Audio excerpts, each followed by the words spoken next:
What is going on, everybody? It's another week, which means it's another week and another show with Raj from RSF 49ers Live. We're going to come here. I don't even know how to do intros anymore. We're going to talk 49ers, mainly the news that's pressing. Brandon Ayuk still not signed. Trent Williams still not signed, and a whole bunch of other stuff. So before we get started, I just want to say thank you for anybody who's going to join us either live or on the rewatch on either Raj's channel or mine. Thank you, everybody, for coming through. I'll try to get to your comments, but usually me and Raj, we get pretty hyped in these streams, so I don't always pay attention to the chat. So I'm just telling you now. But Raj, how you doing, man? I'm good. I'm ready for this last preseason game, and I'm ready for the actual season, though. I just hope everybody gets healthy because right now, players aren't healthy. But I'm good. How are you, Aaron? I'm kind of like you. I'm hoping for the regular season, but like this has been a pretty training camp and preseason. It's been so far so not good with holdouts and injuries and just a whole bunch of other stuff. So I'm not technically ready for it to be September yet. I don't like cold weather at all. So the great thing about football is, it keeps your mind busy, but I also, like I said, I live in the Northeast. I'm not like a California guy like you and everybody else that I stream with. That's true. So we actually have four seasons here. Yeah, Okay. for us it's nice. For you, it's cold. Over here, I'm like, oh man, I it's like the same weather pretty much the whole year. Summer's a little hot. It's it is what it is. I'm not complaining. I don't get any natural disasters over here in New York. So I'm good. But I guess we should just get started with the giant elephant in the room that is Brandon Ayuk. Another day. It is now 9:08 Eastern Time, August 21st, 2024, and Brandon Ayuk is still not signed to a contract extension. But he's still on the 49ers roster. That is true. That's kind of like the silver lining, or for people that want to jump off a bridge because he might not be on the team. He's still technically on the team, so don't jump yet. You might want to eventually, but not yet. Yeah. Not a legitimate bridge, metaphorically, of course. Yeah. Don't jump off bridges, dude. Don't jump off bridges. Ah, man. What's your man? This has been we said this off stream. It's been a weird preseason training camp. It's not, to me, it just kind of fits right in line with us losing the Super Bowl and it kind of being a little bit of so far a 2020 kind of rehash feeling. That could all change if we come out and have a successful season and we don't have a lot of injuries. But right now, if you're asking me on the 21st of August how I feel, I do have a little bit of that vibe. What about you? Yeah, it's a weird vibe, like you said. Just a lot of weird injuries, little things that are adding up. I feel like the beginning of the season is going to be a little rough. I mean, I think we could come out the gates and still win a lot of those games because they're, matchups we should win. But we have a great team, but a lot of these players, Trent Williams, if he does get his, contract and everything, and he'll be there. I mean, he hasn't really done training camp, so he'll be a little rusty. Brandon Ayuk, if he does the same thing, it's going to be similar. He's going to be a little rusty. CMC, he's, been held out of training camp and practice. Sure, he's going to need a little bit of time to kind of hit full gear. I mean, I'm not worried that CMC didn't, practice, but he had the calf issue. A lot of other guys, just haven't been there. Hufunga, Greenlaw, will they be playing? So team's going to be a little banged up out the gates. I think once, midseason rolls around, they should be good. And everything will be, copacetic. Hopefully we don't get any other injuries, and I think the O-line hopefully will be gelled by that point. I mean, we got some youngsters. I know everybody's going to talk about Dominic Pooney. He looks impressive, but I mean, Dominic Pooney doesn't play all spots on the offensive line. So, as good as he is, you're only as good as everybody else on that line. Aaron Banks broke his finger. I mean, a lot of people say that's not a big issue. It's kind of a big issue. Jalen Moore, if he's playing instead of Trent Williams, you got an issue. Colton McKivitz, he's not like horrible, but he's a middle tier guy. But if you're playing against top edge rushers, he's gonna get blown away. So O line, depth, defensive line depth. Me and you talk about it. They still need edge rushers, So I feel like end of the day, yeah, it's a great team. I still think they can make it to the Super Bowl, but early on this season, it might stumble at the gates a little bit. Yeah, I can't believe that it's this late and he's not signed, Brandon Ayuk. It definitely bothers me. for a litany of reasons. Chemistry being one.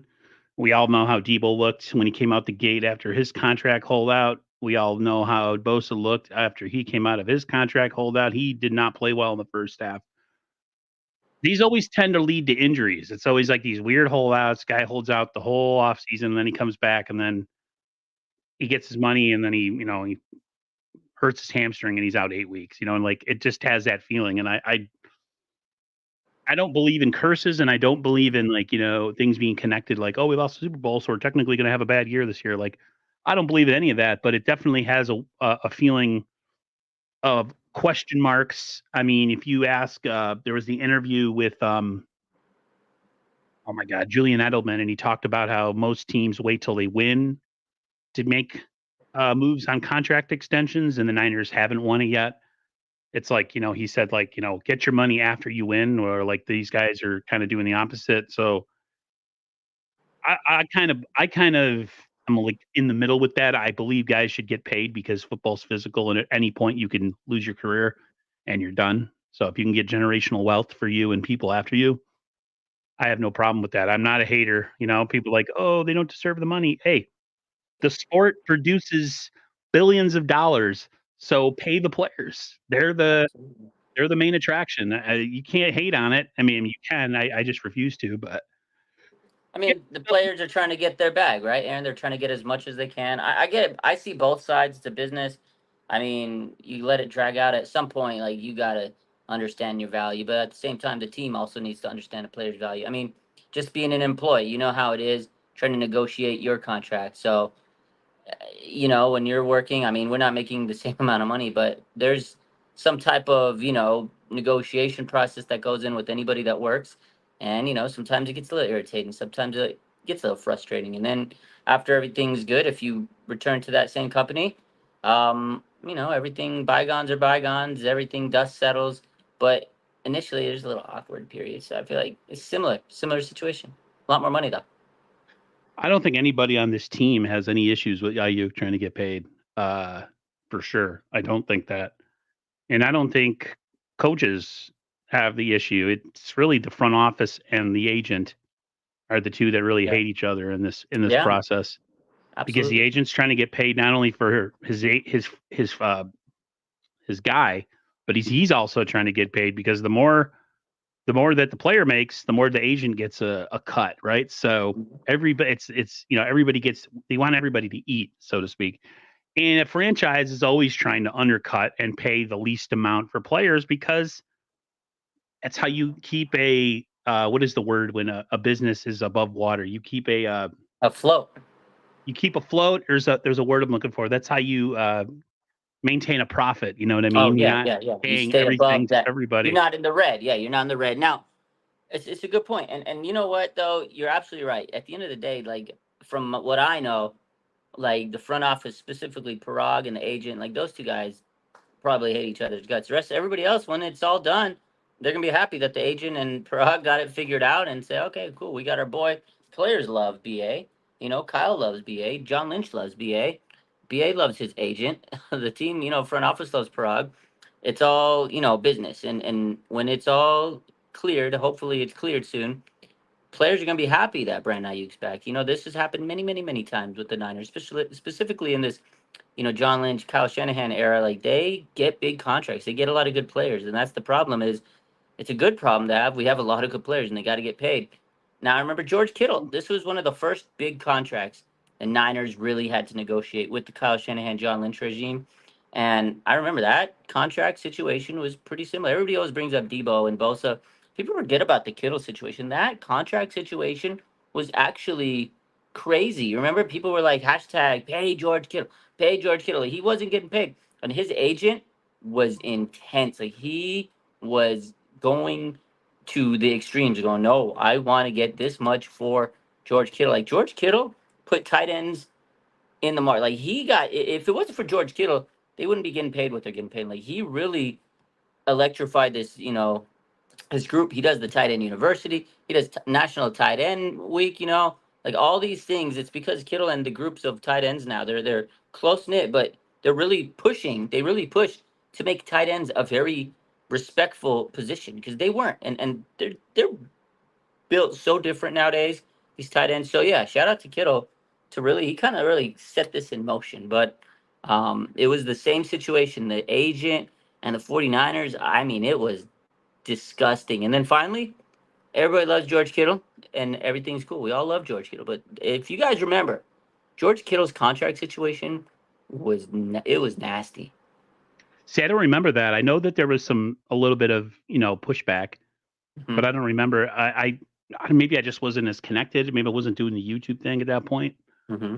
Because at I'm trying YouTube to. you try to pay attention to a lot of things, Yeah. including contract. I just I just get I just want everything to get figured out and everything to get dotted and signed, and so we could just concentrate on how talented this team is. And nothing's perfect. We have a lot of question marks on this team in certain positions, and I'd rather worry about that than worry about contract issues. Is there something you want to share? No, I was trying to find. I'll see if I can find it, but I just remember there was like a lot of like specifics, and people are like, "Oh, So there's a I don't know if you want to get to. Well, we can get to. We can wait on that one. Um, which one?" Trent Williams is also not in the building. Trent Williams has not got paid. I've seen something really weird. I don't know if you could shoot this down, but like somebody says that he doesn't really have a contract issue. He's just holding out a training camp and that he'll I, be fine for the regular season. so I'm pretty sure that's the case. I'm not gonna say what I know, but I mean, I'm sure that part of it is money, or like he wants to get the money. But honestly, I just don't think Trent Williams wants to practice. I don't think he wants to be in training camp. He's been in the league, what, 13, 14 years. I think he wants to make sure he's healthy and, has all his energy for the season. It's a long, grueling season, 17 games, Aaron. You got to make sure you take some type of load management like in the NBA, and this guy, he needs to be healthy and ready to roll at the end of the season in the playoffs. It's a long grind. I think if he can take a little time off during training camp, which he doesn't need to learn how to train, I mean, it's good for him to get out there, build the get the conditioning, football conditioning, get the rust off. That kind of stuff. It is good to go out there. But I mean, I'm sure Trent Williams is training just like Nick Bosa was training last year, just like Ayuk. It's a different situation because players train all the time. They make sure their bodies are in shape. They make sure they're ready for the gruel of the season. But just going to training camp, getting the condition, getting the body, tuned up, getting you know first couple of weeks out of your system, and so you're not like so stiff out there. I think is important. Trent's not going to have that, but again, this is a guy that he knows he needs to make sure he preserves his body and it doesn't break down for the long run. So I think that's really part of it. Is he just didn't want to practice, and then obviously he wants some guaranteed money out there because he is getting towards the end of his career and everything. But yeah, I think that's a true take. Can you blame him though? At this point in his career, Yeah, it's 36. he's a big guy. He's had a lot of injuries, and if I'm him, yeah, I'm saving my I'm saving my body for when it matters, and not for meaningless training. Well, training camp's not meaningless, It's not but meaningless. for most players at the point of their career, like the Bosas and the Kittles and the stuff, you know what you already have with them, and it's not going to Correct. change. You're not To going to me, learn anything new. You're not training in the sense of you're learning anything new. You're making sure your body is, you're in football shape. You're that's it. conditioned. That's That's it. all But training camp and preseason is for, and and that's it. scrimmages is just the only people that really benefit from preseason are people that are trying to either make the roster or people that have been drafted, and you want to see kind of where they fit. Yeah, if you're a Um, roster bubble guy or somebody that's trying to make it on the team, yeah, absolutely. It's good because starters usually don't play. Starters no, usually don't play. Now, I do have a little tidbit to add on Trent Williams. So okay. yesterday, I'm sure you guys saw it. I mean, it was pretty viral, where Deshaun Jackson said he was on the phone with Trent, and he says we'll be there shortly, and take that for what it's worth. Basically, Deshaun Jackson's making it sound like, yeah, it's happening, guys. Like it's gonna happen pretty soon. And then today, Kyle Shanahan on KMBR, he said that he has had some contact with him. It's been good to talk to him. I know we're negotiating hard. He goes, nothing new to add, but hopefully it's getting close. So it sounds like this is kind of getting there. I feel like when the season starts, Trent Williams will be there. There's no question in my mind.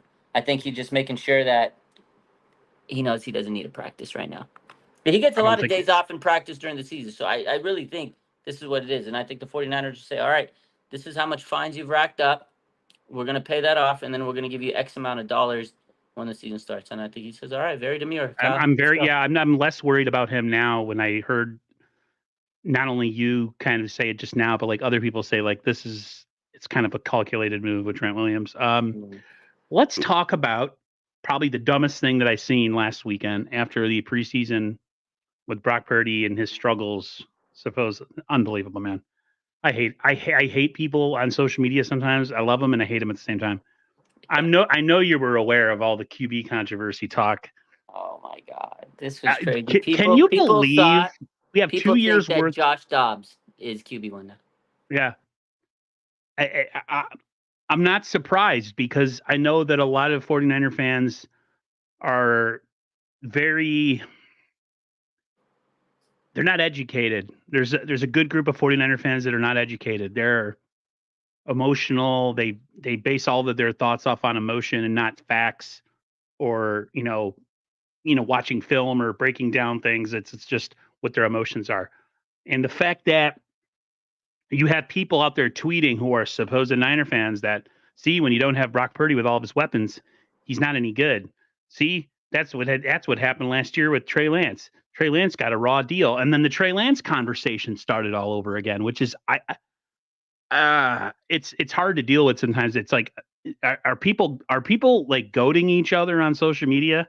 Is this just to get people to talk? Like, are people really this stupid? But yeah, there's some serious people out there that think that like Brock Purdy, based on one preseason performance, is now not the guy anymore, and that we should probably go in a different direction, namely Josh Dobbs, Aaron, it's 49ers Twitter for you. Have you been on 49ers Twitter for a for a while? long You know time. you know how it goes. That's just par for the course. The more controversy, the better. They love it. Yeah, people like to believe in that WWE stuff. Controversy creates Mhm. cash. I guess. I don't know who's getting paid off of Twitter opinions. I wish I could get paid off of Twitter opinions, but I mean, you get paid, but not a lot on Twitter. yeah, I heard you can get a little bit of monies, a little bit of greenback on Twitter. But yeah, I just there's a lot of 49er fans out there that are really smart and educated, but there's a very big group, and it's in every fan base where they don't know anything. They're a bunch Well, of drunks. What's there, that? there. I said yeah. So I mean, people are gonna say that, but obviously, so there was two things this week on that whole situation. So I don't know if you heard Brian Baldinger. He addressed it yesterday Mm-hmm. on where did he said it on where was it? I'm gonna find it. He said yesterday, I think he was 957 a game. So this is what Baldy said. He goes, this is Brian Baldinger on Brock Purdy playing in the preseason. He goes, I'm watching these guys step out of bounds on routes. I'm watching guys fail or fall on their faces. He says, I'm watching a left tackle give up a big hit on Brock. If you're going to sit everybody, why not sit your quarterback also? So I feel like Baldy was upset that Brock played without the starters, and rightfully so. A lot of people were. I mean, I was like, okay, maybe one drive, and he comes out for a second one, and then he comes out for a third drive. I was like, dude, Kyle, what are you doing? He's getting murdered. So then Kyle today, we got the audio. We'll play it for them. Kyle came out and pretty much said what he had to say about that situation. Let me pull this up. This is from KNBR today. Kyle Shanahan was on KNBR, and he said, um, You want me to play it? I'll read it and then we'll play. He goes, Okay. I get what people say. He goes, I think sometimes people are being a little bit dramatic with it. He goes, if we thought it was something that he couldn't protect himself or guys wouldn't match up at all, then we wouldn't do it. But we didn't feel that way. He was in there with possibly our starting two tackles. So if Trent Williams doesn't start, Colton McKivitz, Jalen Moore. Ugh. And then he says our starting center, our starting right guard. It's part of the football. So he basically said our starting offensive line was there.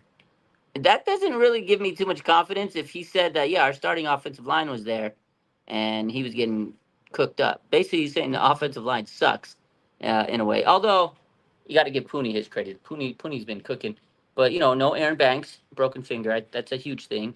You got that's your offensive line. But Trent Williams makes a big difference. So Trent Williams is laughing his way to the bank, watching this and hearing all this. He's the one that benefits from this. But yeah, play the audio. Let's hear what Kyle had to say. All right.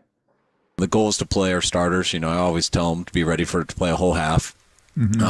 Hopefully we get more plays and in some good situations, things go well. So it only ends up being like a quarter and a half. But each guy's different. But I don't talk to them all individually about it. I kind of tell them what the plan. I tell them my reasoning for it, and I tell anyone who, everything I try to do is do it. I do it because I believe that's what we need as a team, or I believe it's what you need as an individual. And this is a decision I've made. And if anyone sees it differently, my door's always open, and I'd love to hear your opinion.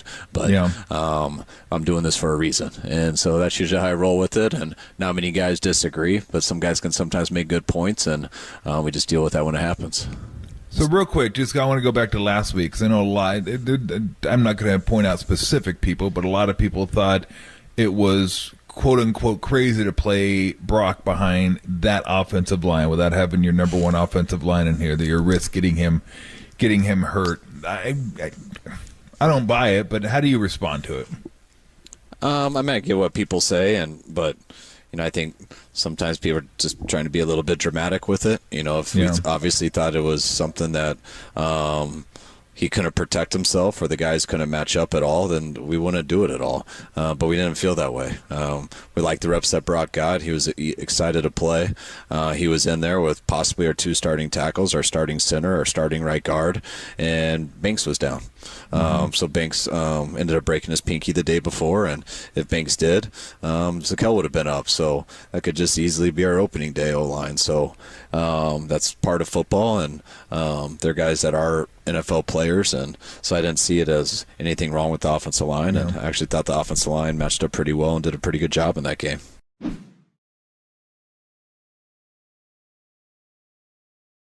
I guess we don't know nothing, huh?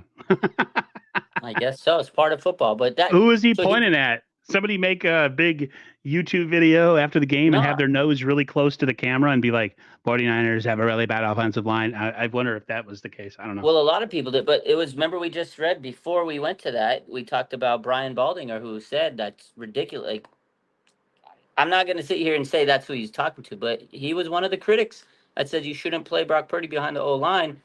And he says they're being a little dramatic. So Niner fans, if you think that Brock Purdy wasn't a good idea for having him in there, you're being dramatic. I guess I'm being dramatic because I didn't think it was a smart idea.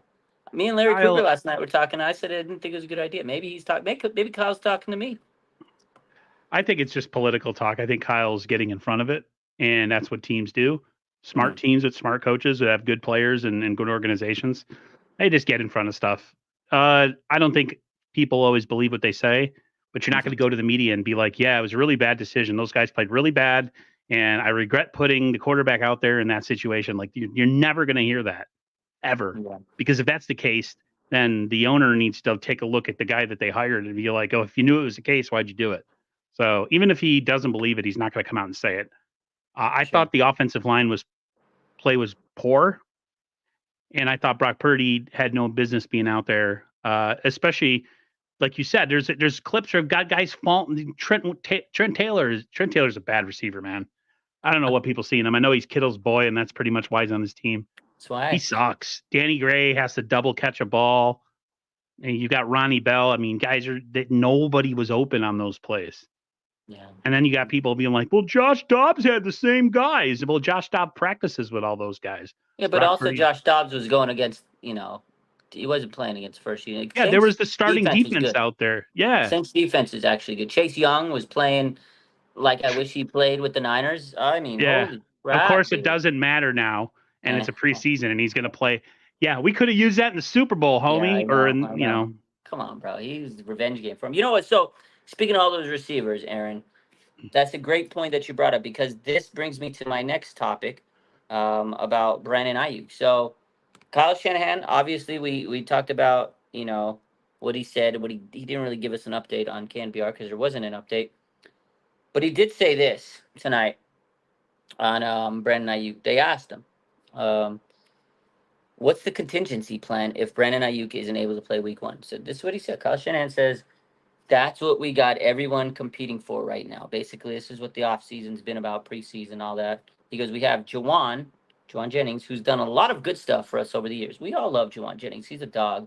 He's great. He goes, he's probably the first one we would look to. Okay, Juwan Jennings would be the guy that probably takes that X role from Ayuk if he can't play. This is what Kyle Shanahan is saying. He goes, Chris Conley has had a hell of a camp.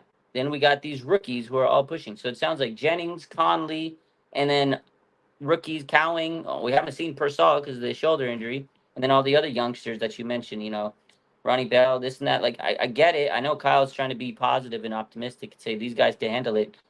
I don't think these guys could hang with Sauce Gardner in week one. Like Ronnie Bell, Sauce Gardner, Trent Taylor. I mean, I love Juwan Jennings, and I think he's a good player, but you don't. I don't think you move him from that role. His role at being that third down, that possession receiver, he thrives in that. He's really good at that. I don't think putting him on the outside against a guy like Sauce Gardner would be the greatest move in the world. I mean, maybe he could prove me wrong.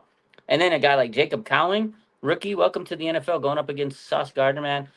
I don't think that'd be great. And then you have Chris Conley, who I absolutely love. I think he's great. He has had a hell of a training camp, but he's a 9-year vet. I just don't see him taking cornerback ones in the league and being this dog. I mean, that's if he did, he'd be a top wide receiver in the league. He's a very good veteran, like depth piece. He's a very good guy, but he's not a wide receiver one. So I get Kyle's trying to be optimistic and believe in his guys, but I would, we need Brandon Ayuk. Yeah, Conley's the type of guy that you say is a number one when you have a team that has a chance to win like 1 or 2 games. You're coming in, you're about to go into a 2-14 season or 2-15. Conley would be your number one, but on a good team, Conley's like number 6. Yeah. Again, Kyle, political talk. A lot of NFL coaches could be politicians and run for president because they know how to spin things. They know how to take narratives and kind of throw them back against the media. That's just what they're meant to do. Again, if he was to come out there and say, yeah, we have absolutely zero plan. We don't know what we're going to do with Ayuk. This is ridiculous. We haven't prepared at all. It would be like, well, how is he the starting core? How is he the head coach of this team if he hasn't, thought of all scenarios and possibilities? So yeah, you got to have the coach talk. You're right. You're absolutely right. If he would have came out on the KMBR today and said, "Well, what's your contingency plan?" And he goes, "I don't fucking know." Are yeah, you kidding me? People would rip that man. I like it. I love the fact that he does have one. And I mean, you have to have an emergency break glass in case of emergency. And I get it. I just don't think the plan is great. But, plan B definitely is not going to be as good as plan A. We need plan A that's getting Brandon Ayuk situated. But we all know it's been a very, very stressful, intense type of, negotiation. It's very irritating. But I hope it's getting closer. A lot of people are reporting that it's getting closer. There's like one hurdle. The $30 million is the money that everybody's kind of throwing around. I had Ari Myrov from my sports update saying that they just got to get over that guaranteed money in the 4th year. Jordan Schultz said it yesterday. They had another meeting, so it's trending in the right direction. It's just not getting resolved. heck, you even had like the greatest 49er rapper in the history of rappers, Travis King, telling everybody that he thinks it's about to be done and that we need not to worry. So apparently he has sources I mean, if now. he's got the source, then we got to respect the source. I mean, he's got the 49er faithful riding with him, so maybe he knows. Maybe he knows. Yeah, maybe he knows something we don't. Man, what are we doing? What are you doing, Raj? I don't Get know. on Maybe that. I need to get those. I need to get the 49er faithful sources like him. Exactly. Oh, awesome. I had to. I'm sorry. I'm not sorry. Let's talk. Let's stay on the quarterback a little. Well, we were touching on quarterback with Brock, but I want to hit on Dobbs real quick. I think Dobbs. I said this last week, and everybody's like, "Oh, I don't know, Brandon Allen." I think Dobbs is quarterback number 2, and I think this quarterback room as a whole, 1 through 3, is probably the strongest quarterback room we've had in quite some time. Do you agree?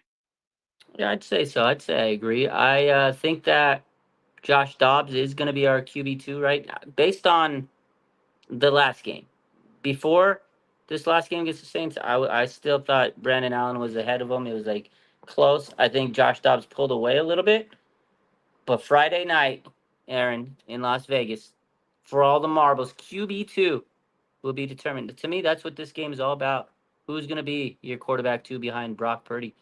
I still think right now Dobbs is ahead. It's slightly ahead, but I think Brandon Allen, if he can go out there and have a humdinger of a game, he can steal that quarterback 2 spot. But I think right now it's Dobbs. Yeah, and either or, I think they're in a good place. I think this is the best room we've had in years. People say, "Well, what about the room we had Birdie and Jimmy Garoppolo?" Yeah, I think this is a better room because I mean it's been proven that Trey Lance isn't starter level material, and Brock and Jimmy Garoppolo without Kyle Shanahan in his corner is really not that good of a quarterback at all. He's No, he's actually terrible. he's Kyle actually made terrible. Kyle made this man look good. That's how bad. Like people can hate on Kyle. He masked that man's deficiencies. It's crazy. It needs to be talked about more. And Trey, yeah, he was wet behind the ears. He was still young, still developing. He needed a lot of experience, and he just wasn't. It just wasn't the right fit because we needed a guy that could win now, and he was the guy that needed the experience. Had they started him in that first year, and we kind of maybe suffered a little bit, I think that would have been the smart move. But we can't change history. Although, you know what? Shout out to Trey Lance. He is getting a lot of opportunities with Dallas right now in the preseason. Good for him, man. I'm happy he's getting a lot of opportunities there. I hope that he can figure it out and could be a starter one day. Dak Prescott situation's getting a little murky. You never know. Never know. I'm rooting for the kid. I agree with you on that. For me, anytime people bring up that the Niners didn't give him enough of a shot, and they're still talking about it when it's 2 years into the Brock Purdy era, like let it go. Yeah, Let it go. at this point, it is Over. what it is. I mean, he got hurt, and that sucked. The injury really screwed him, and they found Brock Purdy is like it's just bad luck for the guy. Really bad luck for him. So unfortunate, but hey, man, he's got a second chance, and he's making the most of that opportunity.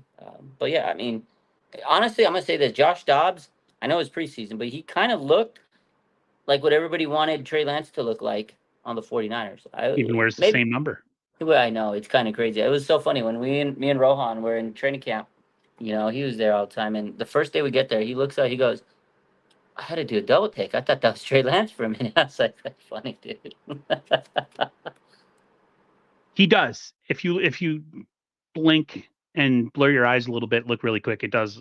But You do this, yeah. it's I think what Trey Lance is what holds him back is just the fact that his mechanics and his mental part of the game are just not quite caught up to where the other quarterbacks that he was behind, that he was supposed to be in front of were. So, Yeah. but like Nathan Brooks said, Trey had 3 preseason games to prove himself last year. Let it go. Yeah, I agree.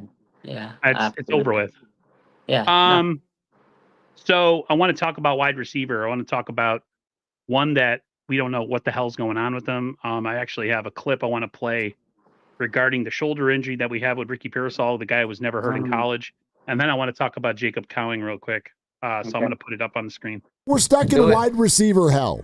And Ricky Pearsall is out again this week when it sort of felt like he wouldn't be. So with that shoulder injury that he's dealing with, what do you know? So, this sounds like, even though they haven't necessarily reported this, it sounds like an AC joint injury. And one of the key things when you have kind of this mild to moderate AC joint injury is that regardless of what an MRI or an X-ray shows, it's really based off how a player actually feels. So if he's feeling discomfort and you're worried about contact aggravating that injury, then you just keep holding people out. So it is a little bit frustrating, I know, for fans to have him out and not get a lot of preseason, but these injuries are really based on how does it feel, and you're worried about, is he going to get another hit in the preseason that puts him out 4 to 5 weeks? So maybe a little bit of rest early on in the season will help prevent that secondary injury that would keep him out longer. And what is the AC joint injury like? Is it, something where it'll limit his ability to stretch high for the football? Is it more structural on the bone? What is the risk for re-injury for an AC joint on a shoulder? It's relatively low if you don't come back, with pain. So if you're pretty much pain-free, you've got all your mobility, usually that risk is low. What ends up happening is that when players try to come back with these when they're still having pain, then that risk is higher. The biggest thing you worry about is direct contact, or when you basically get that shoulder driven into the ground, which obviously at a wide receiver position, particularly the way he plays, he's very aggressive, you worry about that. So if that truly is the injury, which is what it sounds like based on what they're reporting, then you worry about contact, you worry about going across the middle, and you worry about getting tackled and going in the ground, which at the slot position is something you're doing a lot of and is a cause for concern. Here to react to, because we all know that the biggest thing with him was that he was never injured in college, and now since he's been with the 49ers through this offseason, OTAs, and now training camp, he's been hurt like 3 times. And I know everybody's getting that mind in their mind, at least I know I have. We're starting to get a little bit of that Jalen Hurd kind of thing going on where, like, they drafted 2 receivers, one being Debo. Debo ends up being the star, and Jalen Hurd, who had all this athleticism and size and all this other stuff, never turns into anything. What's your thoughts on the Pearsall, kind of the injury situation that he's been dealing with? That's frustrating, man, because you're right. The big thing was he was never injured in college, and now all of a sudden he's got 3 issues, and as the season has started, we haven't seen him. Everybody's frustrated. First round pick, we get the PTSD of Jalen Hurd. The Niners and wide receivers typically being drafted. I mean, Brandon Ayuk and Debo have been really good receivers the 49ers drafted, but before that, you had H.A. Jenkins, you had Dante Pettis. There's a litany of really bad receivers the 49ers drafted. Obviously they got T.O. and Jerry Rice. There's some really good ones, but there's a lot of bad ones. And I feel like people don't want this to be another bad one. He is talented. We see how hard he works. Herm Edwards told us that, in college, he was a guy that worked. You sometimes had to tell him not to work too hard because he is going to overwork himself. Like, that's his mentality. He looks like a very talented player. Saw him in training camp. Looks like him and Brock have some really good chemistry and they can continue to build. But the 49ers, the way they use them is over the middle, and it's all about getting contested catches in the traffic areas. And that's what, Dr. Pandey said is you don't want to get contact early. You kind of have to be mindful of that, get some rest. And that's what it is. The 49ers couldn't play him in the preseason because they know if he goes and takes one of those hits over the middle, it's going to throw his shoulder back for a couple more weeks. So what they're doing is holding them out the preseason, hold them out until the season starts. Because week 1, you got the 2 extra weeks off in after this Friday's game, and then hopefully by then all the preseason games, the 2 extra weeks should give them enough time to recuperate. That'll be what 4 or 5 weeks. So in theory, yeah, he's doctor's right that maybe that's what he needs, but if he comes back with any type of soreness, it's going to re-aggravate itself. And that's exactly what happened. In OTAs, he had the issue. Comes back, he re-aggravates it. So now it's like, okay, we have to be really careful. He's already re-aggravated once. So I'm scared because I like the guy, but at the same time, we know how this fan base is. If he becomes a bust, they're going to let him know. And the thing is, the 49ers had a lot of needs. They didn't necessarily need a receiver, but with how everything was going with the BA and Debo and everything, it was kind of like, oh, shit, we might need to protect ourselves, get an insurance policy, when really they needed maybe another offensive lineman, maybe another defensive edge, and those positions. So it's frustrating. Fans are going to be mad. I like the guy. I think he's very talented, but was it the right pick? Time will tell. If he stays healthy and balls out, everybody's going to love him. Yeah, a lot of fans, let's say, you could tell, again, we could tell the intelligent from the not so intelligent already calling a guy a bust, and he hasn't even stepped on the field. You can't call somebody a bust who hasn't actually played. You could call Jalen Hurd a bust mainly because he was in one preseason game and then broke his back, and then that was it. It was never the same. So let's talk about a guy who's actually been showing out and showing up. That's Jacob Cowing. Man, oh man, he's exciting. I saw that end around in the game last with the Saints, and I was like, ooh, someone that could take the pressure off of Debo running that stuff. You know what I mean? Like, anytime you could take something away from Debo to keep him like healthy, and you got a guy like Cowing who's looks like he's fast enough to kind of avoid big hits. He's kind of slithery, and he's able to get open versus coverage, and he's quick. He looks promising. He's a smaller guy, so he's not. You got to use him a certain way. But what I've seen in 2 preseason games with him, he looks like he could legitimately be an NFL player, and he's playing with backups. I mean, imagine him with all the rest of the weapons around him, where he doesn't have to be a star. I think he could really. I think he can really do really well. But what's your thoughts? That's my opinion. I love Jacob Cowing. I really do. I love what I've seen out of him so far. Guy's talented. He's quick. I thought the same thing with the end around type play. I was like, oh, wow, this guy's really going to help take some pressure off of Debo. I remember first year rookie Debo, They used him on all those plays. I mean, Kyle still will do that with him, but because I mean, you just once Debo gets the ball in his hands, it's hard to stop him. But I feel like it's good to mix in Cowing here, give him a little bit different look. With the speed. You hit Debo, it'll hit you with the power, and then that breakaway after he gets that broken tackle, he can boom do the same play to the opposite side with Cowing. You ain't gonna catch him if he can break that first tackler. So it's fun. It's exciting. He's got the quick speed. He can run those deep routes, which we really need to stretch the field. That pass from Dobbs to him was beautiful. It was a great catch. He tracked it down well.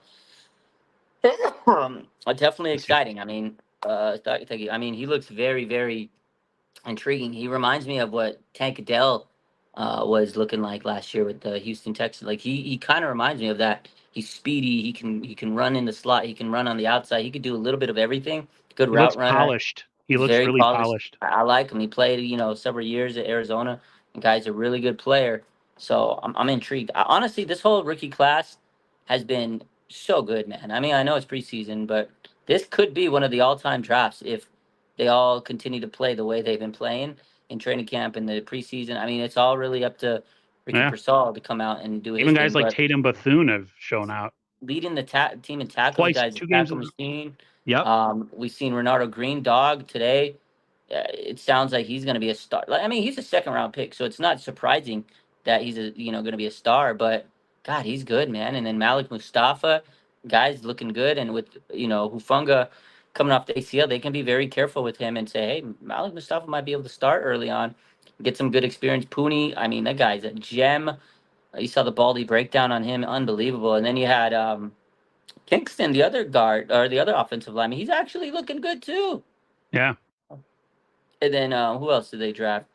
Isaac Garendo. He came back to practice. That's good. We need him. Yesterday, Larry was telling me that he looked fast. He looked fast.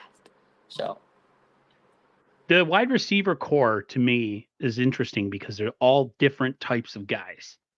You have pure size in Juwan Jennings. You have an incredible route runner in Brandon Ayuk. You have like a Swiss Army knife in Debo. Then you have Pearsall, who seems like he could kind of do it all. And Cowing kind of looks like maybe in a not in as much of a sense, but maybe a lesser sense, can kind of do it all too. Because I don't know if he could necessarily play in the outside, but as a slot guy or a gadget guy, the Niners are all about that misdirection gadget stuff, right?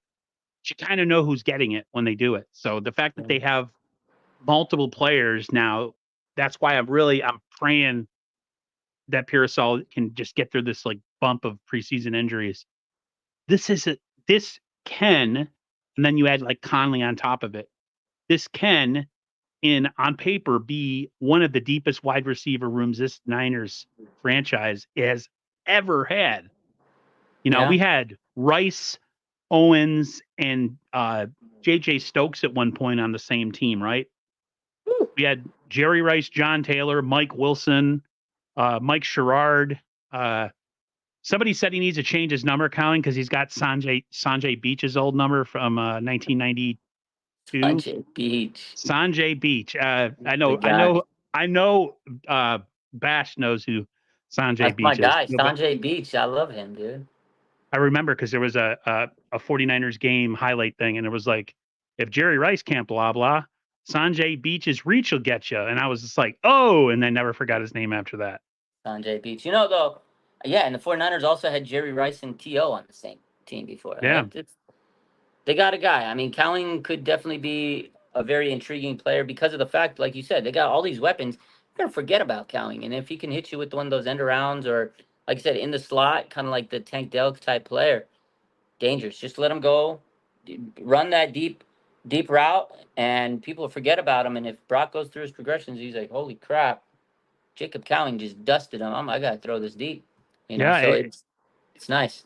It really goes to matchups. If you just have more guys than the other team can cover, better for you. And you can say whatever you want. Oh, Brock's got a lot of weapons around him. So what? I don't care. No. Who cares? Who cares? So you want him to have a bunch of scrubs around him and you'll feel better about yourself? Like, who cares if he's got a bunch of weapons? Good for him. Good for him. People are crazy. People just, that drives me insane. Like, he has to prove that he's the man. He can't have any talent around him. And then maybe maybe I'll admit that he's a good quarterback. Like, who cares? I don't understand it. I want to punch people sometimes when I hear that stuff. Let's talk about something that I think we both agree with before we talk about defensive positions that I think we're solid at. I'm not feeling real good about the edge department on this team right now. I feel like we're light. Randy Gregory got released recently, and there's some other players out there like Yannick Ngakoue. We get Yannick. I would like him. I mean, I know Randy Gregory's out there, but he didn't even tell the coach why he wasn't coming to play. I don't know. His situation seems a little weird. Seems like he might be going through some stuff. So, I mean, yeah, he was okay, but I'd rather get Yannick if they can get him. I don't know. 49ers definitely are a little light on edge after Bosa and Leonard Floyd. Your Turgos Matos is more of a tweener. He's not going to be a pure edge rusher. Robert Beal, second-year guy, he's going to need some more time to kind of I don't see anything from him. He got pushed around, in that last game. They need another guy, another good veteran. I wish they would have got Judon, but it didn't come to fruition. So, I think at some point this season we'll see them pick up an edge rusher or two. Niners usually do it. Last year they did too. Chase Young, Randy Gregory. Maybe they do it again this year. So I wouldn't be surprised if that's the case. Corner, safety, linebacker look like three of the deepest positions that we have right now. Linebacker, if you count Dre Greenlaw in, and then you kind of move back from that, like kind of move backwards. Deep. Safeties, you got at least 4 deep. You got Mustafa, you have Jair Brown, you hopefully have Hufunga, who looks like he could come back, and then you got a guy like George Odom. I think they look great there. Cornerback, now you say like Renardo Green could be a player, so that means that he would be essentially cornerback number 4. You still, we're not even talking 3. about what's that? I think Renardo Green might be cornerback number 3. Now, are you putting him outside and moving Diamador Lenore inside, or are you keeping Demo on the outside and you're putting him in the slot as a slot corner? Because honestly, I think you could do either one, but I feel like Demo plays better in the slot.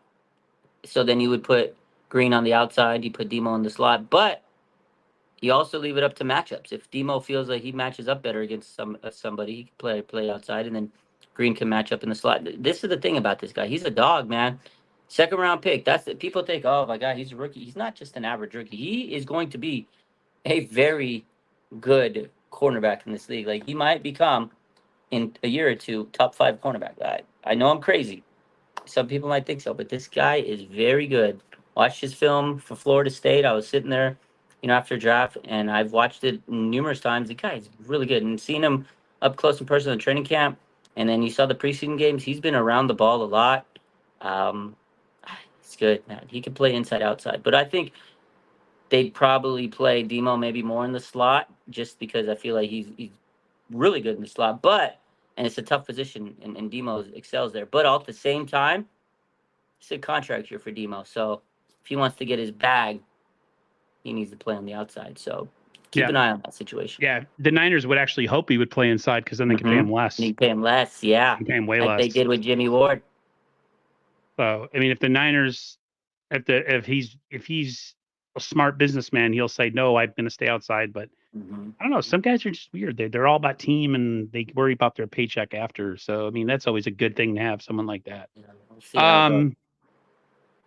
Jake Moody, your thoughts?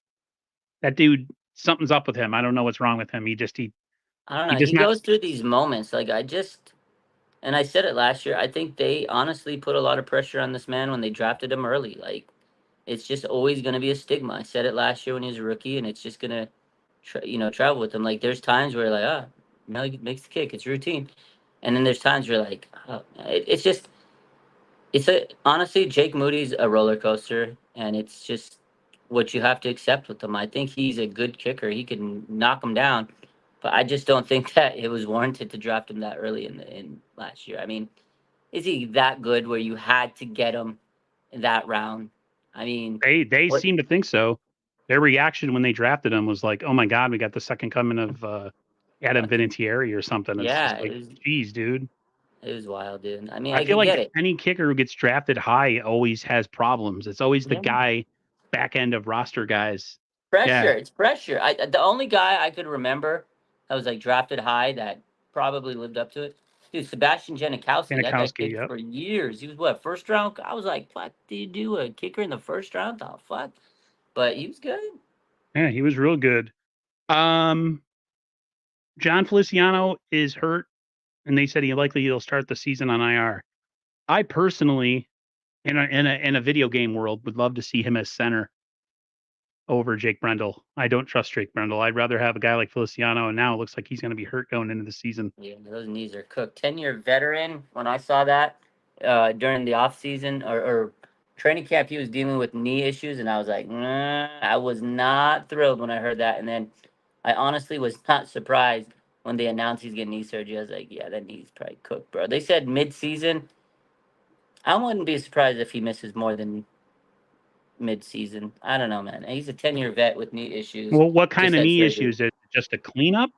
They didn't say. My guess is probably like maybe meniscus. I don't know. They didn't say. Like a But non, knowing from getting meniscus surgery from a non-completely torn meniscus and just meniscus tear, not a complete tear, but just a normal tear.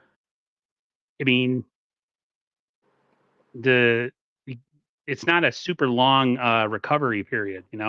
You get 2 weeks for the surgical spot to recover, and then maybe, I don't know, 8 to 12 weeks, 6 to 12. yeah, I mean that's usually it. But at the same time, you got to realize he's got to put a lot of Yeah, pressure, weight bearing, a lot of load yeah, on his knees, and be able to hold up. That's a lot of stress on the body. true. So, That's and true. he's been in the league for 10 years, so those knees are probably not anything pretty. So I don't know. I'm a little not as optimistic on that injury.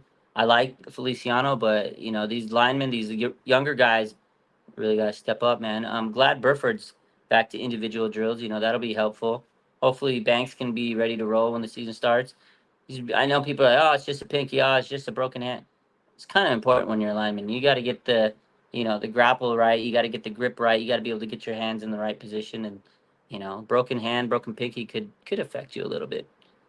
2 more things, and then we'll get out of here. Yeah. Starters to play in the preseason finale, including Purdy. Any thoughts?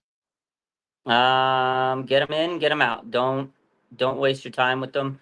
Don't let them play too long because we need to make sure they're healthy. That's it. Bottom line, don't play games with them. This is what Shanahan said about the starters today. We've kind of had to take it easy on them this week. The goal is to play our starters. I always tell them to be ready to play a whole half. Each guy's different. Kyle Shanahan, that was him on playing the starters. If he plays them a whole half, I'll be sick to my stomach. It's preseason. Get them in, get them out. That's it. Bottom line. It's preseason. Don't play them a whole half. And then I have this question for you. Out of the 3 players that I'm about to list, which one would you keep? Trent Taylor, Cam Latu, Ronnie Bell. If I had to keep one of those players out of those 3, I'd take Ronnie Bell. He's probably got Okay. the most upside out of those. Trent Taylor, he's not going to improve his game dramatically. We know what Trent Taylor is going to bring to the table. Trent Taylor is Trent Taylor. I thought he was a decent return man, but after watching Jacob Cowing last week, he can even do the return man stuff. So screw it. That guy can do it all. We didn't even mention that when we talked about Cowing. Cameron Latu, he doesn't deserve to be in the NFL. And Ronnie Bell, he's good, just inconsistent. He has some traits like he can block. He's regressed this season, but man, when he's on, like I've seen him play in college, like so much. Cause I watched a lot of Michigan football over the years. He is a good player. He has talent. He's just got to put it all together. I think out of those 3, I would keep Ronnie Bell. Yeah, I personally would move on from all of them because I just Yeah, I'm a absolutely. negative person and I don't want to see any positive traits in anybody. But yeah, if you had to, I would say he would probably be the one to keep. I mean, Cam Latu is a mistake drafting. They should not have drafted him. Straight up. They at tight end, you talk about edge being light. God. Tight end you're one injury away from having essentially a 6th offensive lineman on the field. Like these guys are dog water, man. I'll tell you what, man. The day George Kittle hangs it up, we better make sure we get the greatest tight end out there because this tight end class that we have. Like Eric Sauber, he's tight end too. He's not horrible. I think he's decent, but I mean the rest of them, they can either catch a little bit, but they can't block, or they can block a little bit, but they can't catch. And it's like, I don't know. This tight end room is not looking too sharp, unless they're playing possum, playing coy to not show their hand. But it didn't look good in training camp. Yeah. Let's just hurry up and get this season here, and hopefully everybody. To me, I think the biggest enemy of this team this year, other than maybe that feeling of a hangover, is just health. Yeah, that's it 2020, every year. 2020 was a bad year. We didn't get back to the playoffs. It was, in a way, I think it was good because guys got some rest because it was like a long grind. But this is going to be a trying season. The heartbreak of losing 2 Super Bowls of the same team. Um, Guys definitely, just from watching interviews, aren't the same. Like when I listen to Fred Warner talk and when I listen to Christian McCaffrey, there's something. They're definitely still holding on to some stuff after that loss. Oh, I'm sure it's going to be tough to get over. I mean, as fans, it's some of us haven't. I mean, I don't I think I'll ever haven't. get over. I don't think I'll ever get over 100%.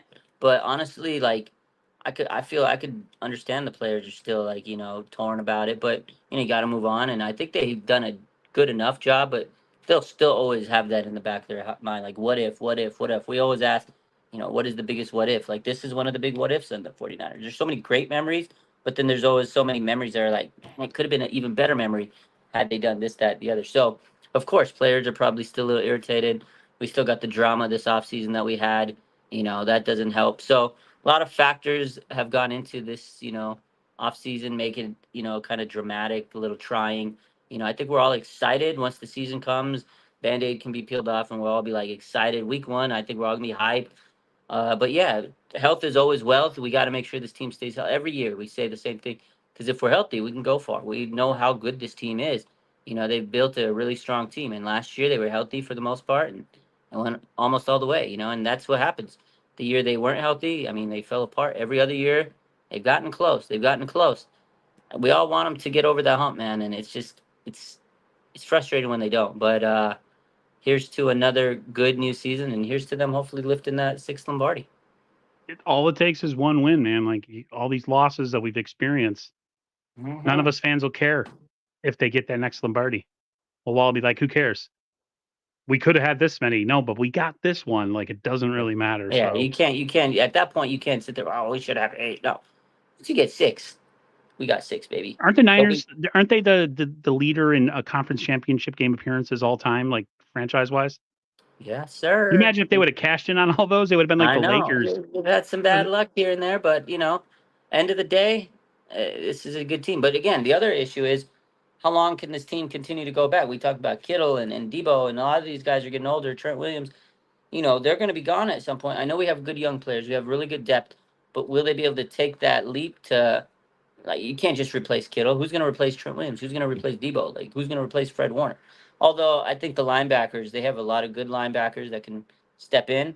But I mean, I don't know if they'll be as good as Fred Warner. You know what I mean? But at the end of the day, man, they got good young players. They drafted well this year. They got to continue to do that and get free agents because when some of these star players are gone, you're going to need to retool, and you can't sit there and wait around and you know not retool with good players, and then Brock Purdy's going to get paid, and that's going to affect getting players and free agents. So we got a window. People say, "Oh no, the window's not there," because they draft well. At some point, the window becomes very, very airtight. Yeah, then you just become like everybody else who's got a decent team. You know what I mean? Mhm. Like Yeah, you have a chance, but the Niners are not about just having a chance. They're trying to put themselves a Super Bowl caliber team on the field. correct. Uh, you, having a chance. I'll put it this way. I'll ask you this question, and then we'll be done. Yeah. If you had a choice, would you be? Uh, are you better with the team not making the playoffs and just being a draft? Being all about the draft every year and celebrating the top 10 picks, or would you rather have a team, even if they break your heart every single year, have a chance to win it? Like, where are you in that one? Oh, oh, there he is. Yeah, I'd rather have a broken heart every year and make it. Sorry, sorry. Can you hear me? Yeah, I can hear. Are we good? We good? We good? You. Okay, Yep. sorry. I'd rather have my heart broken every year and make it to the playoffs than sitting there like, oh, we got a good draft pick. No, fuck, we've done that. We've been there. We've had top draft pick. No, that's the Carolina Panthers. They play for draft picks. The San Francisco 49ers. We got to make it to the playoffs, at least have a chance to make it to the big dance. So keep going to the Super Bowl. Keep going to the playoffs. If you break my heart, I'll get over it. It's better than just being miserable and being terrible, because guess what? At that point, people will make fun of us. They're going to make fun of us either way.